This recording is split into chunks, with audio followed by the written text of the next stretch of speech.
ഞാനും എൻ്റെ സ്വപ്നങ്ങളും എന്ന ചാനലിലേക്ക് എല്ലാവർക്കും സ്വാഗതം.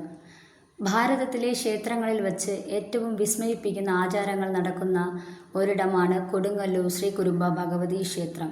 മീനമാസത്തിലെ ഭരണി നാളിൽ ഇവിടെ അരങ്ങേറുന്ന ഉത്സവത്തിന് പിന്നിൽ വലിയൊരു ചരിത്രവും ഐതിഹ്യവും ഉണ്ട്. എന്തുകൊണ്ടാണ് ഭക്തർ ഇവിടെ രൗദ്രഭാവത്തിലെത്തുന്നത്? എന്താണ് ഇവിടുത്തെ ആചാരങ്ങൾക്ക് പിന്നിലെ മനഃശാസ്ത്രം? നമുക്ക് നോക്കാം. കൊടുങ്ങല്ലൂർ ഭരണിയെക്കുറിച്ച് പ്രധാനമായും രണ്ട് ഐതിഹ്യങ്ങളാണുള്ളത്. ഭദ്രകാളി ദാരികനെ വധിച്ച ശേഷം ആ രൗദ്രഭാവത്തിൽ ഇവിടെ കുടികൊണ്ട് എന്നാണ് ഒന്ന്. മറ്റൊന്ന് ചിലപ്പതികാരത്തിലെ കണ്ണകിയുമായി ബന്ധപ്പെട്ടതാണ്. മധുരാ നഗരം ദഹിപ്പിച്ച കണ്ണകി തൻ്റെ ക്രോധമെല്ലാം അടക്കി കൊടുങ്ങല്ലൂരിൽ വന്ന് ദേവിയിൽ ലയിച്ചു എന്നാണ് വിശ്വസിക്കപ്പെടുന്നത്.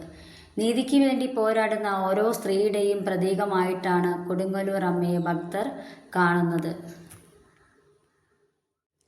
അശ്വതി നാളിൽ നടക്കുന്ന കാവു തീണ്ടലാണ് ഭരണിയുടെ ഹൈലൈറ്റ്.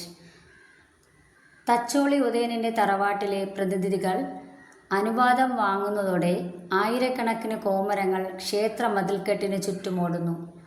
വടികൊണ്ട് ക്ഷേത്ര മതിൽ അടിക്കുന്ന ആ ചടങ്ങ് ഒരു ജനതയുടെ പോരാട്ട വീര്യത്തെയാണ് സൂചിപ്പിക്കുന്നത്. പഴയകാലത്ത് നിലനിന്നിരുന്ന കോഴിബലിക്ക് പകരം ഇന്ന് പ്രതീകാത്മകമായി ചുവന്ന പട്ടുരുളുകൾ സമർപ്പിക്കുന്ന രീതിയാണ് നിലവിലുള്ളത്. ഭരണി ഉത്സവത്തിലെ ഏറ്റവും കൂടുതൽ ചർച്ച ചെയ്യപ്പെടുന്ന ഒന്നാണ് ഇവിടുത്തെ ഭരണിപ്പാട്ടുകൾ. പുറമേ നിന്ന് നോക്കുന്നവർക്ക് ഇത് അലോസരമായി തോന്നാമെങ്കിലും ഇതിന് പിന്നിൽ വലിയൊരു മനഃശാസ്ത്രപരമായ വശമുണ്ട്. മനുഷ്യൻ്റെ ഉള്ളിലെ കാമവും ക്രോധവും അഹങ്കാരവും വാക്കുകളിലൂടെ പുറത്തുവിട്ട് മനസ്സിനെ ശുദ്ധീകരിക്കുന്ന ഒരു രീതിയാണിത്. ഭക്തർ തങ്ങളുടെ എല്ലാ മാനസിക മാലിന്യങ്ങളും ആ പാദങ്ങളിലൂടെ ദേവിക്ക് മുന്നിൽ അർപ്പിക്കുന്നു.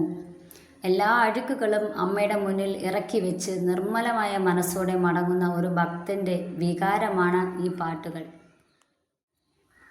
ഈ ഉത്സവത്തിൽ പങ്കെടുക്കുന്ന ഭക്തർക്ക് വലിയൊരു മാനസിക വിമോചനം ലഭിക്കുന്നു. തൻ്റെ ഉള്ളിലെ സങ്കടങ്ങളും ദേഷ്യവും അമ്മയ്ക്ക് മുന്നിൽ തുറന്നു പറയുമ്പോൾ അവർ ലഘുവാകുന്നു.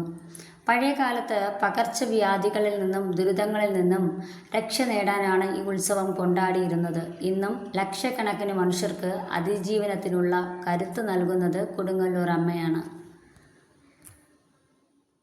അശ്വതി നാളിൽ നടക്കുന്ന കാവു തീണ്ടലാണ് ഭരണിയുടെ ഹൈലൈറ്റ്.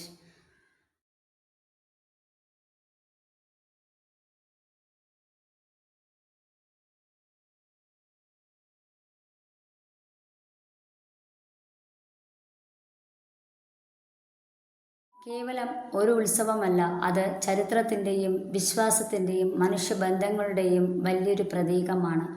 നിങ്ങളുടെ സ്വപ്നങ്ങളിലേക്ക് കുതിക്കാൻ ഈ ശക്തി നിങ്ങളെ സഹായിക്കട്ടെ. ഈ വീഡിയോ ഇഷ്ടപ്പെട്ടാൽ ലൈക്ക് ചെയ്യുക. ഇത്തരം ചരിത്രപരമായ വിവരങ്ങൾക്കായി ഞാനും എൻ്റെ സ്വപ്നങ്ങളും സബ്സ്ക്രൈബ് ചെയ്യുക. നന്ദി.